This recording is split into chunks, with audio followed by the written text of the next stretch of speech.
Hi students, a very good morning to all. ഇത് നമ്മുടെ PGBP income from business and പ്രൊഫഷനിലെ രണ്ടാമത്തെ video ആണ്. ഇതിനകത്ത് നമുക്ക് എങ്ങനെയാണ് ഇൻകം ഫ്രം ബിസിനസ് കാൽക്കുലേറ്റ് ചെയ്യുക, അതുപോലെ തന്നെ അത് റിലേറ്റഡ് ആയിട്ടുള്ള ചില കമ്പ്യൂട്ടേഷൻസും ഒക്കെ നമുക്ക് ചെയ്ത് നോക്കാം. ഓക്കെ, നമുക്കറിയാം മെയിൻലി 5 ഹെഡ്സ് ഓഫ് ഇൻകം ഇതെല്ലാം സെപ്പറേറ്റ് കണ്ട് അതിൻ്റെ 5 എണ്ണത്തിൻ്റെയും ടോട്ടലാണ് ഗ്രോസ് ടോട്ടൽ ഇൻകം എന്ന് പറയുന്നത്. ഇതിൽ ഓൾറെഡി നമ്മൾ income from salaries, income from house property discuss ചെയ്ത് കഴിഞ്ഞു. ഇപ്പോൾ നമ്മൾ പറഞ്ഞുകൊണ്ടിരിക്കുന്നത് profits and gains of business and പ്രൊഫഷനാണ്, അല്ലെങ്കിൽ PGBP എന്ന് നമ്മൾ പറയും. കഴിഞ്ഞ ക്ലാസ്സിൽ നമ്മൾ ഓൾറെഡി പറഞ്ഞതാണ് what is business, what is profession and vocation. ബിസിനസ്സിൽ നിന്ന് കിട്ടുന്ന ആ ഇൻകത്തിനെയാണ് നമ്മൾ പ്രോഫിറ്റ് എന്ന് പറയുക. അതുപോലെ തന്നെ പ്രൊഫഷനിൽ നിന്ന് കിട്ടുന്ന ആ ഇൻകമാണ് ഗെയിൻ എന്ന് പറയുക, അല്ലേ? അപ്പോൾ നമ്മൾ taxable income from business calculate ചെയ്യാനുള്ള ഒരു ഫോർമാറ്റാണിത്. നമുക്കറിയാം usually P&L account, profit and loss account use ചെയ്തിട്ടാണ് ഒരു കമ്പനിയുടെ നെറ്റ് പ്രോഫിറ്റ് നമ്മൾ കാൽക്കുലേറ്റ് ചെയ്യുക. ഓക്കെ, അപ്പോൾ സാധാരണ ഈ ഇൻകം ഫ്രം ബിസിനസ് കാൽക്കുലേറ്റ് ചെയ്യാനായിട്ട് നമുക്ക് P&L അക്കൗണ്ട് ആയിരിക്കും തരാം. P&L അക്കൗണ്ടിൽ നമുക്കറിയാം ഡെബിറ്റ് സൈഡ് ഉണ്ടായിരിക്കും, ക്രെഡിറ്റ് സൈഡ് ഉണ്ടായിരിക്കും. ഡെബിറ്റ് സൈഡിൽ ഓൾ എക്സ്പെൻസസും ക്രെഡിറ്റ് സൈഡിൽ ഓൾ ഇൻകംസ് ആയിരിക്കും, അല്ലേ? അതിനുശേഷം നമുക്ക് ഇതിൻ്റെ അടിയിലായിട്ട് അഡീഷണൽ ഇൻഫർമേഷൻസ്, ചില അഡ്ജസ്റ്റ്മെൻറ്റ്സ് തന്നിട്ടുണ്ടാവും. ലൈക്ക് ബാഡ് ഡെബ്റ്റ്സ് റിക്കവേർഡ്, അതുപോലെ ഡിപ്രീസിയേഷൻ്റെ ചില അഡ്ജസ്റ്റ്മെൻറ്റ്സ് ഒക്കെ ഉണ്ടാവും, അല്ലേ? അങ്ങനെയാണ് അപ്പോൾ നമുക്ക് ഈ ഒരു ചാപ്റ്ററിൽ ക്വസ്റ്റ്യൻ തരാം. നമ്മൾ കഴിഞ്ഞ ക്ലാസ്സിൽ പറഞ്ഞു total income from business calculate ചെയ്യാനുള്ള ഫോർമാറ്റ് ഇതാണ്. അപ്പോൾ അങ്ങനെ P&L അക്കൗണ്ട് നോക്കിയിട്ട് നമ്മൾ ആദ്യം തന്നെ നെറ്റ് പ്രോഫിറ്റ് എടുക്കും. അതിൻ്റെ കൂടെ എക്സ്പെൻസസ് ഡിസലൗഡ് ആയിട്ടുള്ള കുറച്ച് ഐറ്റംസ് ആഡ് ചെയ്യും. ദെൻ ഇൻകംസ് ഡിസലൗഡ് ആയിട്ടുള്ളത് ലെസ് ചെയ്യും. പിന്നെ അതിൽ നിന്ന് നമ്മൾ expenses not debited to P&L account, അതായത് അലൗഡ് ആയിട്ടുള്ള P&L അക്കൗണ്ടിൽ ഡെബിറ്റ് ചെയ്യാത്ത ചില എക്സ്പെൻസസ് ലെസ് ചെയ്യും. Then add incomes not credited to P&L account, P&L അക്കൗണ്ടിൽ ക്രെഡിറ്റ് ചെയ്യാത്ത അലൗഡ് ആയിട്ടുള്ള ചില ഐറ്റംസ് ആഡ് ചെയ്യും. അപ്പോൾ നമുക്ക് ടാക്സബിൾ ഇൻകം ഫ്രം ബിസിനസ് കിട്ടും. ചുരുക്കത്തിൽ നെറ്റ് പ്രോഫിറ്റ് എടുക്കുക, അതിൻ്റെ കൂടെ 4 ഐറ്റംസിൻ്റെ അഡ്ജസ്റ്റ്മെൻറ്റ്സ് ആണ്. Disallowed expenses, disallowed income, allowed expenses and allowed incomes. അതെല്ലാം ആഡും ലെസ് ചെയ്ത് അഡ്ജസ്റ്റ് ചെയ്യുമ്പോൾ നമുക്ക് ടാക്സബിൾ ഇൻകം ഫ്രം ബിസിനസ് കിട്ടും. ഈ 4 ഹെഡിൽ, അതായത് എക്സ്പെൻസസ് ഡിസലൗഡ്, ഇൻകം ഡിസലൗഡ്, ഇങ്ങനെയുള്ള ഹെഡ്സിൽ വരുന്ന ഐറ്റംസ് ഏതാണെന്ന് നമുക്ക് നോക്കാം. അപ്പോൾ ഈ ഐറ്റംസ് എല്ലാവരും നോട്ടിൽ എഴുതിയിട്ട് ബൈ ഹാർട്ട് ചെയ്യുക. എന്നാലാണ് പ്രോബ്ലം ഒരു P&L അക്കൗണ്ട് കിട്ടുമ്പോൾ അതിൽ ഏതൊക്കെയാണ് ഡിസലൗഡ് എക്സ്പെൻസസ്, ഡിസലൗഡ് ഇൻകം, അങ്ങനെ നമുക്ക് ഐഡൻറ്റിഫൈ ചെയ്യാൻ പറ്റുള്ളൂ. അപ്പോൾ ആദ്യം കാണുന്നത് ഡിസലൗഡ് എക്സ്പെൻസസ് ആണ്. അപ്പോൾ ഏറ്റവും ഇമ്പോർട്ടൻ്റ് ആയിട്ടുള്ള ചില ഐറ്റംസ് ഞാൻ പറയാം. അതിലൊന്നാമത്തെയാണ് income tax, provision for income tax. Usually P&L അക്കൗണ്ടിൽ ഡെബിറ്റ് സൈഡിലായിരിക്കും ഈ ഐറ്റം ഉണ്ടാവുക. അപ്പോൾ ഈ ഐറ്റം ഉണ്ടെങ്കിൽ നമ്മൾ നെറ്റ് പ്രോഫിറ്റിൻ്റെ കൂടെ ആഡ് ചെയ്യുന്നതാണ് ഈ ഡിസലൗഡ് എക്സ്പെൻസസ്. അപ്പോൾ അത് ഇമ്പോർട്ടൻ്റ് ആണ്, ഒരു ടിക്ക് മാർക്ക് ഇടാം. ദെൻ വെൽത്ത് ടാക്സ്, GST, അങ്ങനെയുള്ള ഐറ്റംസ് എല്ലാം ഡിസലൗഡ് എക്സ്പെൻസസ് ആണ്. പ്രൊവിഷൻ ഫോർ ഗ്രാറ്റുവിറ്റി, അടുത്ത ഐറ്റം ഇമ്പോർട്ടൻ്റ് ആണ്. Provision for bad and doubtful ഡെറ്റ്സും പ്രൊവിഷൻ ഫോർ ഡിസ്കൗണ്ട് ഓൺ ഡെറ്റേഴ്സും. ഓക്കെ, അങ്ങനത്തെ പ്രൊവിഷൻസ് എല്ലാം നമ്മൾ P&L അക്കൗണ്ടിൽ ഡെബിറ്റ് സൈഡിലായിരിക്കും. അത് ഡിസലൗഡ് എക്സ്പെൻസസ് ആണ്. എന്നാൽ വെറുതെ ബാഡ് ഡെപ്റ്റ് എന്ന് തരാണെങ്കിൽ അത് ഡിസലൗഡ് എക്സ്പെൻസസ് അല്ല. Okay, definitely provision for bad and doubtful debts എന്ന് പറയണം, എന്നാലാണ് അത് ഡിസലൗഡ് എക്സ്പെൻസസ് ആയിട്ട് നെറ്റ് പ്രോഫിറ്റിൻ്റെ കൂടെ ആഡ് ചെയ്യാം. പിന്നെ അടുത്ത ഐറ്റം ഇമ്പോർട്ടൻ്റ് ആണ്, ഇൻട്രസ്റ്റ് ഓൺ ക്യാപിറ്റൽ. ഓക്കെ, അപ്പോൾ അത് ഇമ്പോർട്ടൻ്റ് ആണ്, ഡിസലൗഡ് എക്സ്പെൻസസ് ആണ്. നെക്സ്റ്റ് ഐറ്റം നോട്ട് ചെയ്യുക, ലൈഫ് ഇൻഷുറൻസ് പോളിസി അല്ലെങ്കിൽ ലൈഫ് ഇൻഷുറൻസ് പ്രീമിയം എന്ന് പറഞ്ഞാലും ഡിസലൗഡ് എക്സ്പെൻസസ് ആണ്. പേഴ്സണൽ എക്സ്പെൻസസ് ഡിസലൗഡ് എക്സ്പെൻസസ് ആണ്, ബട്ട് ജനറൽ എക്സ്പെൻസസ് എന്ന് പറഞ്ഞാൽ ഡിസലൗഡ് അല്ല. അതുപോലെ തന്നെ പർച്ചേസ് ഓഫ് അസറ്റ്സ്, ഏതെങ്കിലും തരത്തിലുള്ള ലാൻഡ്, ബിൽഡിംഗ്, ഫർണിച്ചർ, അങ്ങനെയുള്ള അസറ്റ്സ് പർച്ചേസ് ചെയ്യുകയാണെങ്കിൽ അതിലും വരുന്ന എക്സ്പെൻസസ് ഡിസലൗഡ് എക്സ്പെൻസസ് ആയിട്ടാണ് കണക്കാക്കുക. നെറ്റ് പ്രോഫിറ്റിൻ്റെ കൂടെ നമ്മൾ ആഡ് ചെയ്യും. അതുപോലെ capital expenditure, payments in cash exceeding ₹10 lakh per day per person, ആ പ്രൊവിഷൻ ഓർത്ത് വയ്ക്കുക. Transfers to any types of reserve, donation important ആണ്. ഈ സ്ലൈഡിൽ പറഞ്ഞ ഐറ്റംസ് ആയ ഇൻകം ടാക്സ്, അതുപോലെ തന്നെ provision for bad and doubtful debts, interest on capital, life insurance policy, അതുപോലെ തന്നെ purchase of assets, capital expenditure, transfers to reserve, donation, അത് നോട്ട് ഡൗൺ ചെയ്യുക. ഇത് കൂടാതെ കുറച്ചും കൂടെ ഡിസലൗഡ് എക്സ്പെൻസസ് ഉണ്ട്. അതിനകത്ത് വരുന്നതാണ് penalty for infringement of law, അതായത് ലോ വയലേറ്റ് ചെയ്യുന്നതിന് എന്തെങ്കിലും തരത്തിലുള്ള ഫൈൻ പെനാലിറ്റീസ് വരാണെങ്കിൽ അത് ഡിസലൗഡ് എക്സ്പെൻസസ് ആയിട്ടാണ് കണക്കാക്കുക.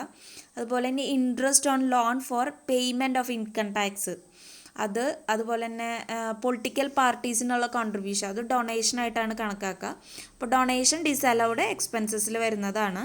പറഞ്ഞു ഇൻട്രസ്റ്റ് ഓൺ ക്യാപിറ്റൽ, അതുപോലെ തന്നെ നമ്മളെ expenses on issue of shares, debentures, അതുപോലെയുള്ള കാര്യങ്ങൾ ഇഷ്യൂ ചെയ്യാൻ വരുന്ന എക്സ്പെൻസസ്. നമുക്കറിയാം ഷെയർ ഡിബഞ്ചറൊക്കെ ചില ഫൈനാൻഷ്യൽ അസറ്റ്സ് ആണ്. അപ്പോൾ അത് ഇഷ്യൂ ചെയ്യുമ്പോൾ certain expenses will be incurred for the company. അപ്പോൾ അതെല്ലാം എന്താണ് ഡിസലൗഡ് എക്സ്പെൻസസ് ആയിട്ട് ട്രീറ്റ് ചെയ്യും. നമ്മൾ നെറ്റ് പ്രോഫിറ്റിൻ്റെ കൂടെ ആഡ് ചെയ്യാവുന്ന ഐറ്റംസ് ആണ്. അടുത്തത് ഇമ്പോർട്ടൻ്റ് ആയിട്ടുള്ളതാണ് litigation expenses. Litigation expenses means legal expenses ആണ്. ബിസിനസ്സിൽ എന്തെങ്കിലും തരത്തിലുള്ള ലീഗൽ ഇഷ്യൂസൊക്കെ വരുമ്പോൾ നമ്മൾ അതിന് ലീഗൽ എക്സ്പെൻസസ് ആയിട്ട് വരുന്ന കാര്യങ്ങളാണ് ലിറ്റിഗേഷൻ എക്സ്പെൻസസ്. അത് ഡിസലൗഡ് എക്സ്പെൻസസ് ആയിട്ടാണ് കണക്കാക്കുക. അതുപോലെ excessive payment to relatives or association, advertisements in the souvenir of political parties, political പാർട്ടീസിൻ്റെ ഏതെങ്കിലും മാഗസിൻസിൽ നമ്മൾ ആഡ്സ് ഒക്കെ കൊടുക്കണതിന് എക്സ്പെൻസസ് വരാണെങ്കിൽ ഡിസലൗഡ് എക്സ്പെൻസസ് ആയിട്ടാണ് ട്രീറ്റ് ചെയ്യുക. നെക്സ്റ്റ് ഡിവിഡൻഡ് പെയ്ഡ് ഡിസലൗഡ് എക്സ്പെൻസസും ഡിവിഡൻഡ് റിസീവ്ഡ് ആണെങ്കിൽ അത് ഡിസലൗഡ് ഇൻകം ആണ്. പിന്നെ അടുത്തത് വെരി ഇമ്പോർട്ടൻ്റ് ആണ് ഈ ഡിവിഡൻഡ് പെയ്ഡും എക്സസ് ഡിപ്രീസിയേഷനും ഒക്കെ. P&L അക്കൗണ്ടിൽ ഡിപ്രീസിയേഷൻ കാണുകയാണെങ്കിൽ അത് നമ്മൾ ആഡ് ചെയ്യില്ല, ഡിസലൗഡ് എക്സ്പെൻസസ് ആയിട്ട് കാണില്ല. ബട്ട് എക്സസ് ഡിപ്രീസിയേഷൻ ഉണ്ടെങ്കിൽ അത് നമ്മൾ ആഡ് ചെയ്യുന്ന ഒരു ഐറ്റമാണ്. പിന്നെ വരുന്നതാണ് loss on sale of fixed assets or investment. Fixed assets sell ചെയ്യുമ്പോൾ നമുക്ക് എന്തെങ്കിലും തരത്തിലുള്ള ലോസസ് ഉണ്ടെങ്കിൽ അത് ഡിസലൗഡ് എക്സ്പെൻസസ് ആയിട്ടാണ് ട്രീറ്റ് ചെയ്യുക. ഓക്കെ, അപ്പോൾ ഇതിനകത്ത് പറഞ്ഞ donation, penalty for infringement of law, litigation expenses, അതുപോലെ തന്നെ dividend paid, excess depreciation, loss on sale of fixed assets, ഇതെല്ലാം ഇമ്പോർട്ടൻ്റ് ആണ്. മിക്കവാറും ക്വസ്റ്റ്യൻസിലെല്ലാം ചോദിക്കുന്ന ചില അഡ്ജസ്റ്റ്മെൻറ്റ്സ് ആണ്. അപ്പോൾ ഈ കാര്യങ്ങൾ ഓർത്ത് വയ്ക്കുക, ഡിസലൗഡ് എക്സ്പെൻസസിൽ വരുന്ന ഐറ്റംസ്. ഈ കൂടുതൽ പ്രോബ്ലംസ് ചെയ്യുമ്പോൾ നിങ്ങൾക്ക് ക്ലിയർ ആവും. അപ്പോൾ ഈ ഐറ്റംസ് നോട്ടിൽ നല്ല ഭംഗിയായിട്ട് എഴുതി വയ്ക്കുക. ഞാൻ ഇമ്പോർട്ടൻ്റ് ആണെന്ന് പറഞ്ഞിട്ടുള്ള ഐറ്റംസ് ടിക്ക് മാർക്ക് ഇട്ട് നോട്ട് ഡൗൺ ചെയ്യുക. അതുപോലെ കൂടുതൽ പ്രോബ്ലംസ് ചെയ്യുമ്പോൾ നമ്മൾ ഇതുവരെ കാണാത്ത ഐറ്റംസ്, ഡിസലൗഡിൽ വരുന്ന ഐറ്റംസ് എല്ലാം ഈ ഒരു ലിസ്റ്റിൽ നിങ്ങൾ ആഡ് ചെയ്യുക. ഓക്കെ, അങ്ങനെ കൂടുതൽ പ്രോബ്ലംസ് ചെയ്താലാണ് ഒരു ഫെമിലിയാരിറ്റി വരുള്ളൂ. ഓക്കെ, ഇനി നമുക്ക് ഡിസലൗഡ് ഇൻകംസ് ഏതൊക്കെയാണെന്നുള്ളത് നോക്കാം. ഈ ഐറ്റംസ് P&L അക്കൗണ്ടിൻ്റെ ക്രെഡിറ്റ് സൈഡിൽ ഇൻകം ആയിട്ട് വരുന്ന ഐറ്റംസ് ആണ്. അപ്പോൾ അതിൽ വരുന്നതാണ് ഇൻട്രസ്റ്റ് ഓൺ സെക്യൂരിറ്റീസ്. ഇതിലെ എല്ലാ ഐറ്റംസും ഇമ്പോർട്ടൻ്റ് ആണ്, മാറ്റിക്കളയാനായിട്ടില്ല. ഓക്കെ, അപ്പോൾ ആദ്യം ഇൻട്രസ്റ്റ് ഓൺ സെക്യൂരിറ്റീസ്. നമുക്കറിയാം ഷെയർ ആണെങ്കിൽ നമുക്ക് അതിൽ നിന്ന് ഡിവിഡൻഡ്, ഡിബഞ്ചർ ആണെങ്കിൽ ഡിബഞ്ചർ ഇൻട്രസ്റ്റ്, ബാങ്ക് ഒക്കെ ആണെങ്കിൽ ബാങ്കിൽ നിന്ന് നമുക്ക് ഇൻട്രസ്റ്റ് കിട്ടും ഡെപ്പോസിറ്റ്സിന്. ഇനിയുള്ള ഇൻട്രസ്റ്റ് ഓൺ സെക്യൂരിറ്റീസ് അതെല്ലാം തന്നെ ഡിസലൗഡ് ഇൻകമാണ്. ഞാൻ നേരത്തെ പറഞ്ഞു ഡിസലൗഡ് എക്സ്പെൻസസിൽ ഡിവിഡൻഡ് പെയ്ഡ് ഉണ്ട്. ഇവിടെ ഡിവിഡൻഡ് റിസീവ്ഡ് ആണെങ്കിൽ നമ്മൾ P&L അക്കൗണ്ടിൽ ക്രെഡിറ്റ് ചെയ്തിട്ടുണ്ടാവും, അത് ഡിസലൗഡ് ഇൻകമായിട്ടാണ് ട്രീറ്റ് ചെയ്യുക.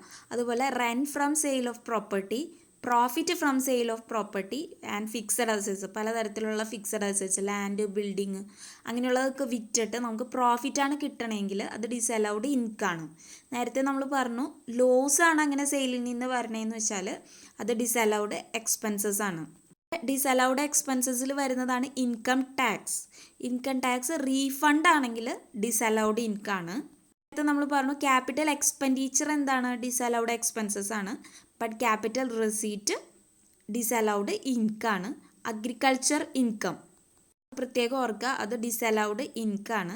നെക്സ്റ്റ് വരുന്നത് പ്രത്യേകം ശ്രദ്ധിക്കുക, ഇമ്പോർട്ടൻ്റ് ആണ്.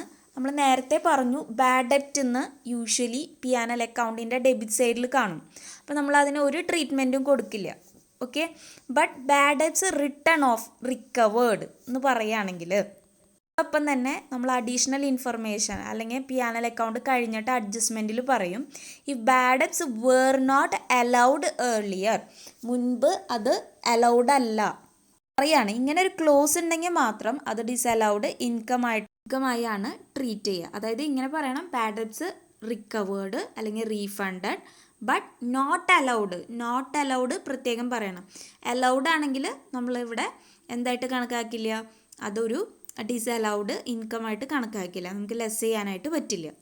പറഞ്ഞ ഈ ഐറ്റംസ് കുറച്ച് ഐറ്റംസേ ഉള്ളൂ, ഇത് ഓർത്ത് വയ്ക്കുക. ഡിവിഡൻറ്റ് റിസീവ്ഡ്, അതുപോലെ ഇൻകം ടാക്സ് റീഫണ്ട്സ്, അതുപോലെ profits, rent received from sale of property, agricultural income, bad debts written off, not allowed ആ ഒരു പ്രൊവിഷൻ ഉണ്ടെങ്കിൽ ഇതെല്ലാം ഡിസലൗഡ് ഇൻകമാണ്. നമുക്കറിയാം ആദ്യം നെറ്റ് പ്രോഫിറ്റിൻ്റെ കൂടെ ആദ്യത്തെ ഡിസലൗഡ് എക്സ്പെൻസസ് ആഡ് ചെയ്യും, ദെൻ നമുക്ക് റെഡ്യൂസ് ചെയ്യാവുന്ന ലെസ് ചെയ്യാവുന്ന ഐറ്റംസാണ് ഡിസലൗഡ് ഇൻകംസ്. ഇങ്ങനെ കിട്ടുന്ന എമൗണ്ടിൽ നിന്ന് നമ്മൾ എന്താണ് ചെയ്യുക, നോർമലി ചെയ്യുന്നത് അലൗഡ് എക്സ്പെൻസസ് ലെസ് ചെയ്യും. ഈ അലൗഡ് എക്സ്പെൻസസിൽ വരുന്ന കാര്യങ്ങളാണ് ഈ പറയുന്ന expenses. Normal expenses incurred for the conduct of business, normally വരുന്ന ചില എക്സ്പെൻസസ്.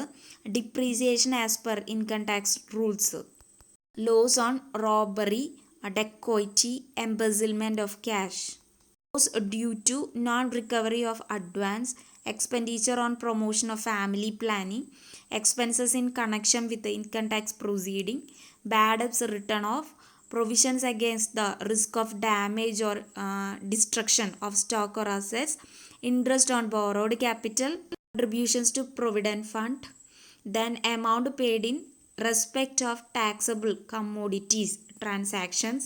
ഇങ്ങനെയുള്ള ഐറ്റംസ് ഇത് ഓർത്ത് വയ്ക്കുക. ഇതിൽ ഇമ്പോർട്ടൻ്റ് ആയിട്ടുള്ളത് ഡിപ്രീസിയേഷൻ, അതുപോലെ തന്നെ bad debts written off, interest on borrowed capital, അങ്ങനെയുള്ള കാര്യങ്ങൾ ഓർത്ത് വയ്ക്കുക. ഇത് എക്സ്പ്രസ്ലി അലൗഡ് എക്സ്പെൻസസ് ആണ്. അതായത് നമുക്ക് ആദ്യം നെറ്റ് പ്രോഫിറ്റിൻ്റെ കൂടെ ഡിസലൗഡ് എക്സ്പെൻസസ് ആഡ് ചെയ്യും, ദെൻ നമ്മൾ എന്താണ് ഡിസലൗഡ് ഇൻകംസ് ലെസ് ചെയ്യും, ദെൻ നമുക്ക് ലെസ് ചെയ്യാവുന്ന ഒരു ഐറ്റമാണ് എക്സ്പ്രസ്ലി അലൗഡ് എക്സ്പെൻസസ്. ഓക്കെ, ഇനി നമുക്ക് പ്രോബ്ലം ഒരെണ്ണം നോക്കാം. അപ്പോൾ ഇവിടെ P&L account of a particular ട്രേഡറാണ് നമുക്ക് തന്നിട്ടുള്ളത്. ഞാൻ നേരത്തെ പറഞ്ഞു ഇതിനകത്ത് ഇൻകം ഫ്രം ബിസിനസ് കാണാനായിട്ട് നമുക്ക് നോർമലി P&L അക്കൗണ്ടാണ് തരാം. അപ്പോൾ അതിനകത്ത് നമുക്ക് ഡെഫിനറ്റ്ലി അതിൻ്റെ ബാലൻസ് ആയിട്ട് നെറ്റ് പ്രോഫിറ്റ് ഉണ്ടാവും അല്ലേ. പിന്നെ ഡെബിറ്റ് സൈഡിൽ കുറച്ച് എക്സ്പെൻസസ് ഉണ്ടാവും, ക്രെഡിറ്റ് സൈഡിൽ കുറച്ച് എന്തുണ്ടാവും, ഇൻകംസ് ഉണ്ടാവും, അതുപോലെ കുറച്ച് അഡീഷണൽ ഇൻഫർമേഷൻസ് അഡ്ജസ്റ്റ്മെൻറ്റ്സ് ആയിട്ടും ഉണ്ടാവും.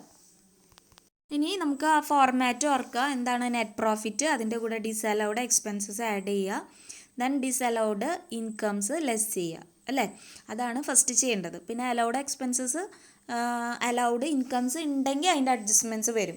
ബട്ട് ഈ പ്രോബ്ലത്തിൽ അതുണ്ടോയെന്ന് നമുക്ക് നോക്കാം.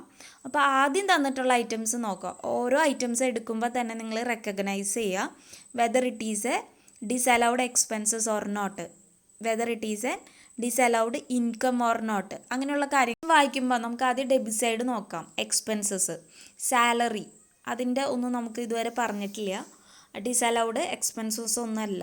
ഇൻകം ടാക്സ് പറയുന്നുണ്ട് അല്ലേ, നിങ്ങൾ ആ ലിസ്റ്റ് നോക്കിക്കഴിഞ്ഞാൽ ഫസ്റ്റ് നമ്മൾ എഴുതിയേക്കുന്നത് ഇൻകം ടാക്സ് ആണ്. അപ്പോൾ ഇൻകം ടാക്സ് ഡിസലൗഡ് എക്സ്പെൻസസ് ആണ്. ലൈഫ് ഇൻഷുറൻസ് പ്രീമിയം നമുക്കറിയാം, അത് ഡിസലൗഡ് എക്സ്പെൻസസ് ആണ്. ഓഫീസ് എക്സ്പെൻസസും ഓഡിറ്റ് ഫീ ഒന്നും ഡിസലൗഡ് എക്സ്പെൻസസിൻ്റെ ആ ലിസ്റ്റിലുള്ളതല്ല. നെക്സ്റ്റ് വരുന്നതായിട്ട് ഡൊണേഷനാണ്. നമുക്കറിയാം ഡൊണേഷൻ അതുപോലെ തന്നെ local അതോറിറ്റീസിന് local political പാർട്ടീസിനൊക്കെയുള്ള കോൺട്രിബ്യൂഷനൊക്കെ disallowed expenses ആണ്. അപ്പോൾ ആ എമൗണ്ട് ആഡ് ചെയ്യാം. ബാഡ് ഡെപ്റ്റ് ഞാൻ നേരത്തെ പറഞ്ഞു, ബാഡ് ഡെപ്റ്റ് പ്രൊവിഷൻ ഫോർ ബാഡ് ഡെപ്റ്റ് എന്നുണ്ടെങ്കിൽ മാത്രമേ അത് ഡിസലൗഡ് എക്സ്പെൻസസ് ആവുള്ളൂ. അപ്പോൾ അത് നമുക്ക് ഒന്നും ചെയ്യാൻ പറ്റില്ല. പിന്നെ പ്രൊവിഷൻ ഫോർ ഡൗട്ട്ഫുൾ ഡെറ്റ്സ് ആണ്, അതും എന്താണ് നമുക്കിവിടെ ഡിസലൗഡ് എക്സ്പെൻസസ് ആയിട്ട് ആഡ് ചെയ്യാവുന്നതാണ്. പ്രോബ്ലം കഴിഞ്ഞില്ല. ഇനി അടുത്തത് റെൻറ്റാണ്. റെൻറ്റ് നമുക്ക് ഡിസലൗഡ് എക്സ്പെൻസസ് അല്ല. ഡിപ്രീസിയേഷൻ നമുക്കറിയാം, എക്സസ് ഡിപ്രീസിയേഷൻ ഉണ്ടെങ്കിലാണ് അത് ഡിസലൗഡ് ആയിട്ട് കണക്കാക്കുക. അപ്പോൾ അതൊന്നും ചെയ്യാൻ പറ്റില്ല. ജനറൽ എക്സ്പെൻസസ് ഒന്നും ചെയ്യാൻ പറ്റില്ല. ഓക്കെ, ദെൻ നമുക്ക് നെറ്റ് പ്രോഫിറ്റ് തന്നിട്ടുണ്ട്. അപ്പോൾ ഈ നെറ്റ് പ്രോഫിറ്റ് വെച്ച് സ്റ്റാർട്ട് ചെയ്യുക. ഫസ്റ്റ് ഓഫ് ഓൾ നമ്മൾ നെറ്റ് പ്രോഫിറ്റ് എഴുതുക.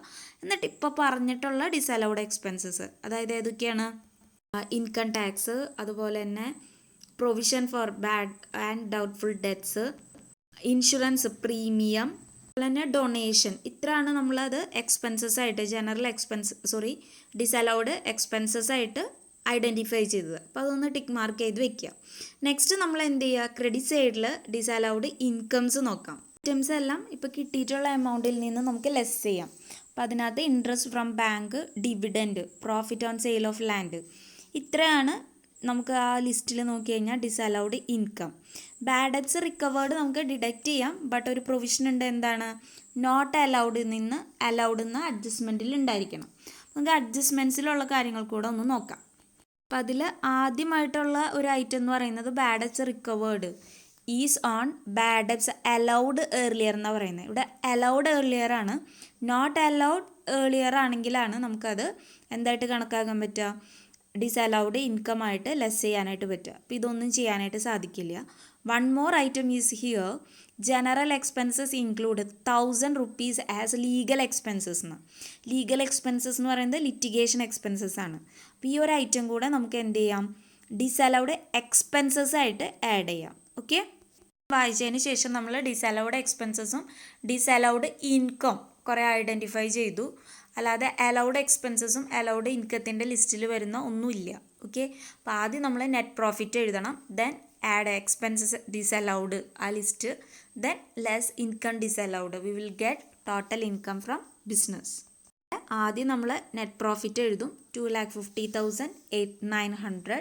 ദെൻ ഡിസലൗഡ് എക്സ്പെൻസസ് ഐഡൻറ്റിഫൈ ചെയ്തതാണ് income tax, life insurance premium, donation, provision for doubtful debts, plus ആ ലീഗൽ എക്സ്പെൻസസ് നമ്മൾ അഡീഷണൽ ഇൻഫർമേഷനിൽ വന്നിട്ടുള്ളത്.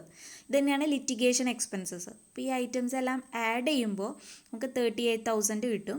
അതെന്ത് ചെയ്യണം, നെറ്റ് പ്രോഫിറ്റിൻ്റെ കൂടെ ആഡ് ചെയ്യണം. 2,50,900 പ്ലസ് 38,000, we will get 2,88,900. ഇനി അതിൽ നിന്ന് ഡിസലൗഡ് ഇൻകംസ് നമ്മൾ നേരത്തെ കണ്ടു, ഇൻട്രസ്റ്റ് ഫ്രം ബാങ്ക്, അതുപോലെ തന്നെ dividend. And one more item is here, profit on sale of land. അത് പ്രത്യേകം ഓർക്കുക, profit on sale of land ആണെങ്കിലാണ് അത് ഇൻകം സൈഡിൽ വരാം. Loss on sale of land അല്ലെങ്കിൽ അസറ്റ്സ് ആണെങ്കിൽ അത് ഡിസലൗഡ് എക്സ്പെൻസസ് ആണ്. അപ്പോൾ ഈ 3 ഐറ്റംസ് ആഡ് ചെയ്യുമ്പോൾ 1,02,500 കിട്ടും. ഡിസലൗഡ് ഇൻകംസ് നമ്മൾ എന്ത് ചെയ്യുക, കിട്ടിയിട്ടുള്ള ആ 2,88,900 നിന്ന് ഡിഡക്റ്റ് ചെയ്യുക. അപ്പോൾ 1,86,400 കിട്ടും. ഇതാണ് നമ്മുടെ ഇൻകം ഫ്രം ബിസിനസ് എന്ന് പറയുന്നത്. ഓക്കെ, ക്ലിയർ ആയി എന്ന് വിചാരിക്കുന്നു. ഉള്ളൂ. ഫസ്റ്റ് ഓഫ് ഓൾ ആ P&L അക്കൗണ്ട് നോക്കുക, അതിൽ ഡിസലൗഡ് എക്സ്പെൻസസ് ഏതാ, ഡിസലൗഡ് ഇൻകം ഏതാ, അതുപോലെ തന്നെ അലൗഡ് ഇൻകം എക്സ്പെൻസസ് ഉണ്ടെങ്കിൽ അത് നോക്കുക. ഇവിടെ ഈ ഡിസലൗഡ് എക്സ്പെൻസസ് നമ്മൾ നോട്ട് ഡൗൺ ചെയ്തതാണ്, income tax, life insurance premium, donation, provision for doubtful debts, legal expenses. ഈ ലീഗൽ എക്സ്പെൻസസ് നോക്കുക, അഡീഷണൽ ഇൻഫർമേഷനിലാണ് കാണാം. ഓക്കെ, ദെൻ ഡിസലൗഡ് ഇൻകംസും നമ്മൾ ഐഡൻറ്റിഫൈ ചെയ്തു, ഇൻട്രസ്റ്റ് ഫ്രം ബാങ്ക്, ഡിവിഡൻഡ്, അതുപോലെ തന്നെ profit on sale of land. അവിടെ bad debt recovered, provision for not allowed എന്നും കൂടിയാണ് നമ്മുടെ അഡ്ജസ്റ്റ്മെൻറ്റിൽ എന്ന് വെച്ച് കഴിഞ്ഞാൽ അത് ഡിസലൗഡ് ഇൻകം ആയിട്ട് ട്രീറ്റ് ചെയ്യും. ബട്ട് ഇവിടെ റിക്കവേർഡ് നമ്മൾ ട്രീറ്റ് ചെയ്യാത്തത് എന്തുകൊണ്ടാണ്, അത് അലൗഡ് എന്ന് പറഞ്ഞ കാരണമാണ്. അഡീഷണൽ ഇൻഫർമേഷനിൽ ഒരു കാര്യം കൂടെ ഓർക്കേണ്ടത്, നമ്മൾ എക്സ്പെൻസസിൽ ബാഡ് ഡെപ്റ്റ് ഇൻക്ലൂഡ് ചെയ്തില്ല. എന്തുകൊണ്ടാണ്, പ്രൊവിഷൻ ഫോർ ബാഡ് ഡെപ്റ്റ് ആണെങ്കിൽ അത് ഡിസലൗഡ് എക്സ്പെൻസസ് ആയി ട്രീറ്റ് ചെയ്യും. ഇവിടെ ജസ്റ്റ് ബാഡ് ഡെപ്റ്റ് എന്നേ പറയുന്നുള്ളൂ. ഓക്കെ, അപ്പോൾ ഇതുപോലെ ഡിസലൗഡ് എക്സ്പെൻസസും ഡിസലൗഡ് ഇൻകംസും നമ്മൾ ആദ്യം ഐഡൻറ്റിഫൈ ചെയ്തു. ദെൻ ഡിസലൗഡ് എക്സ്പെൻസസ് നെറ്റ് പ്രോഫിറ്റിൻ്റെ കൂടെ ആഡ് ചെയ്തു. ദെൻ കിട്ടിയ എമൗണ്ടിൽ നിന്ന് ഡിസലൗഡ് ഇൻകംസ് ഡിഡക്റ്റ് ചെയ്തു. അപ്പോഴാണ് നമുക്ക് ഇൻകം ഫ്രം ബിസിനസ് കിട്ടിയിട്ടുള്ളത്. ഓക്കെ, അപ്പോൾ എല്ലാവരും ഈ പ്രോബ്ലം ചെയ്ത് നോക്കുക. മുൻപുള്ള തിയറീസ് എല്ലാം നന്നായിട്ട്